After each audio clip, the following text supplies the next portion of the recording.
3 weeks away from the 2013 NFL Draft, and one of the prospects about whom there has been plenty of discussion this week, quarterback Geno Smith of the West Virginia Mountaineers.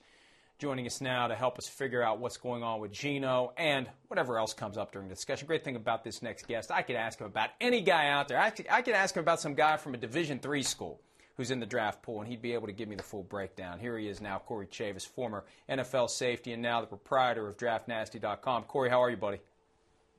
I'm doing really well, man. Thanks a lot for having me, as always. I always appreciate you coming on and making time for us and giving us your insights. And I want to start with Geno Smith because he was the subject of the scathing scouting report from Nolan Naraki of Pro Football Weekly. A lot of stuff that dealt with off-field, work ethic, film room habits. Can he be a leader? Does he have a nonchalant practice demeanor? What's your take on that stuff? What have you heard about Geno Smith? And will media accounts have any impact whatsoever on where he's drafted?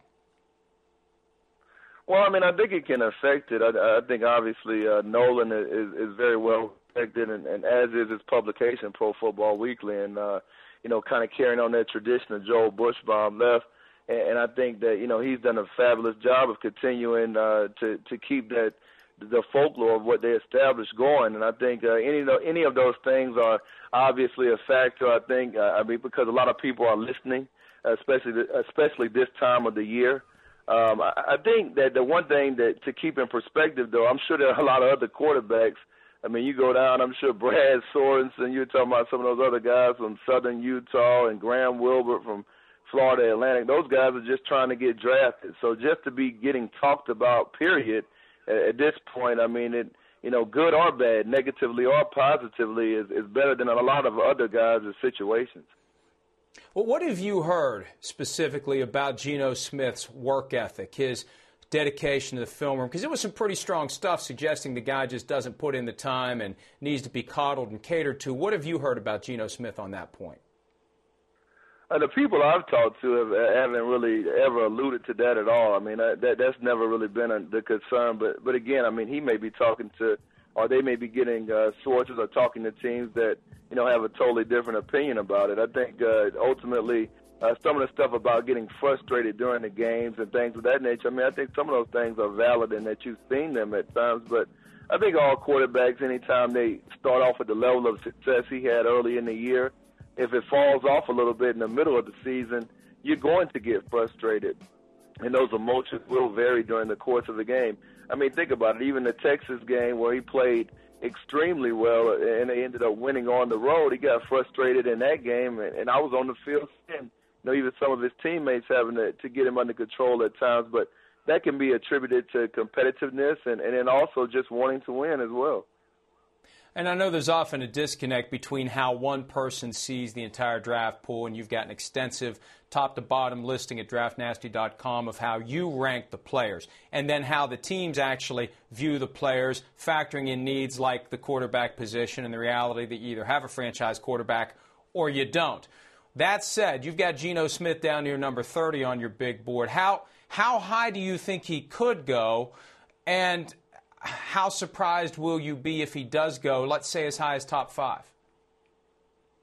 I mean, I'd be a little bit surprised. I just think when you look at the grade that he has, at least from us, I mean, and you compare it to some of the other prospects, in the other years, I mean, he doesn't have a first-round grade. I mean, obviously, still within the first 32 picks, but, I mean, does that mean that his value truly lies in the first round? I think it'll come down to the team and whether or not you feel like at that point in the draft he may not be there when you pick again if you're that high on the player. So I think you said it best, Mike. Everybody's team's board is a little bit different. So I think ultimately it'll come down to what the specific team thinks about him and whether or not they believe that he's truly first-round talent.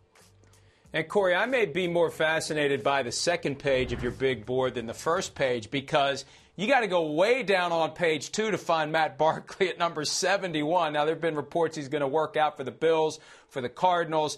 I saw some of his pro day workout last week. I wasn't real impressed. What's your overall assessment of him, especially in light of last week's pro day?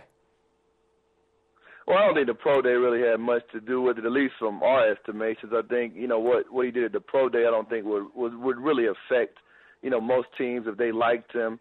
I think ultimately he just took a step back this past year. I mean, you look at Geno Smith in contrast, his game went to another level, even with some of the disappointing mid-season performances. And a lot of quarterbacks didn't have really great senior years, and obviously I think he got frustrated at times and tried to force some things. But you always have to be a little bit concerned, first of all, with the shoulder injury. I mean, now that's what you actually are using to throw the football. Then on top of that, when you look at his complete body of work, I mean, heck, you can even go all the way back to high school. Interceptions have always been a big part of pretty much the analysis when you look at Matt Barkley. So that's something that's a concern for us. How shocked will you be, Corey, if Barkley ends up being taken at the bottom of round one? I could see one of those round two teams trying to slide back into round one to grab him. Is that a big mistake in your view if it happens? Well, I mean, obviously, based on our grade, a third-round grade, I think that would be a mistake. But at the end of the day, we're not drafted, and there have been other players that have gone to top, 15 that we didn't necessarily have a huge grade on. I think if you have a third-round grade on a quarterback, you're saying he has an opportunity to start. I mean, for instance, last year we had a third-round grade on Russell Wilson, and he had a spectacular rookie year. So, pre-draft grades are what they are. I mean, you grade the guys over what they did. You try to project their potential for the next level. And, what we have and what another team has is of complete insignificance to those teams that are drafting because we're not. You've got Alec Ogletree, the Georgia linebacker, 2 spots below Matt Barkley at number 73. How much of that is because of on-field performance? How much of that is based on the off-field issues he had at Georgia?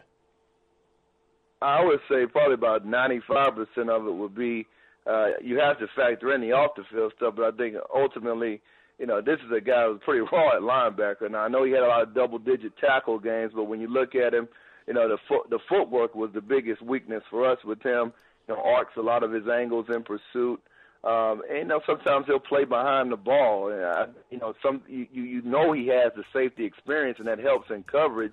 And that's why in some of the mock drafts he's been projected high. For us, some teams may value the coverage aspect over being a banger in the box. And he'll show that he'll bang and come down here and he sees it. But that's particularly when he's completely clean. Now, when he has to deal with blockers, I think that's the problem. And then there's some durability issues. Can't forget he suffered a broken foot versus Boise State in 2011, forced him to miss some action that year. He didn't come back till late in that season. So, beyond the character issues, you have to also look at the medical aspect as well. Well, and one guy who's got some serious medical issues, South Carolina running back Marcus Lattimore, he was on this program last week. Great kid, great attitude, working hard to be able to play in 2013. You've got him at number 45 on your big board, which is probably higher than most would have him. How much higher would he be in your estimation if he didn't have that knee injury last year? Well, if he was completely healthy and hadn't had the extensive injury history, he would be in the top 10. So just like we talked about with Ogletree, you end up dropping him down according to that. You have to. I mean, I know a lot of teams will probably just grade him, and he is what he is, and then you have to see whether the doctors pass him. Well, we don't have any doctors checking him, so we have to take into account the injury history. So that's the only reason he's 45. He's had a couple of catastrophic knee injuries, and part of that is inherent to the position that he plays. But generally speaking, do you look at guys who have had multiple injuries in college and say, you know what, if this guy can't stay healthy at the college level, he's never going to be able to stay healthy on a consistent basis at the NFL level? I think you have to, Mike. And when you don't, and we had a situation like that a couple of years back with Ryan Matthews where we were really high on him and we discarded some of the injury issues in college, and then they showed back up at the professional ranks. It's kind of stunted his growth along with the newfound, I guess, fumbling issues as well. So you always have to take into account those things. And when you try to ignore those things, you end up getting into trouble with, sometimes what ends up inevitably happening. D. Milliner, the cornerback from Alabama, has had some injury issues. He had shoulder surgery after the combine. You've got him at number 17. Desmond Trufant, corner from Washington, 2 spots behind him. Which of those two do you think goes off the board first? Everybody assumes it's going to be Milliner. Some think that Trufant is going to leapfrog him. What's your sense? I wouldn't be surprised. I think that ultimately when you look at Trufant's fast twitch fibers, you can even look at just some of the short area change of direction because everybody looks at the 4.3 and, Yeah, they both ran 4.3. I think some of the stuff that people do in the postseason, the prospect, can be tangible to what you have to do at the position. And one of the big drills I look at is the 20-yard short shuttle, and then you see if it matches up with the play. And certainly Trufant is more fast-twitched than Milliner. Now, Milliner maybe is a little bit smoother, and I think that's the reason we have him a little bit ahead. Because you've seen corners with that type of length that can be smooth and bail and press, have success. And I think he's played in some multiple schemes. But, there are some concerns with us with a little bit of stiffness really in the lower half with Milliner. And when you look at all of the factors that a team considers, objective, subjective, gut feeling, this, that, and the other thing, do you think Desmond Trufant benefits at all from his last name and the fact that he's got two brothers who have played in the NFL? Does that maybe cause a team to break the tie one way or the other and say, you know what, I'm going to go with the guy who's got the pedigree?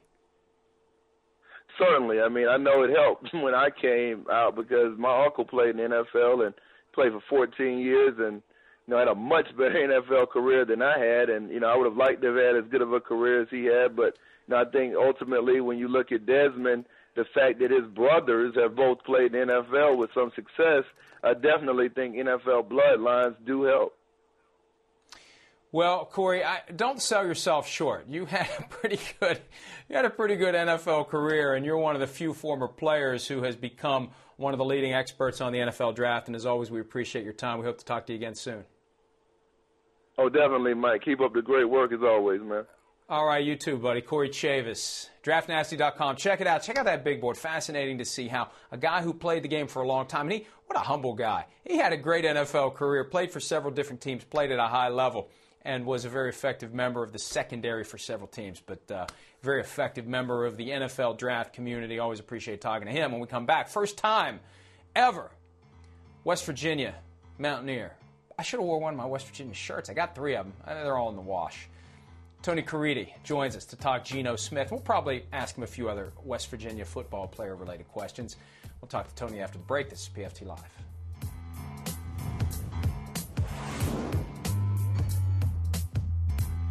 Check out Pro Football Talk on NBC Sports Network weeknights at 5 p.m. Eastern and PFT Live weekdays at noon Eastern on NBCSports.com.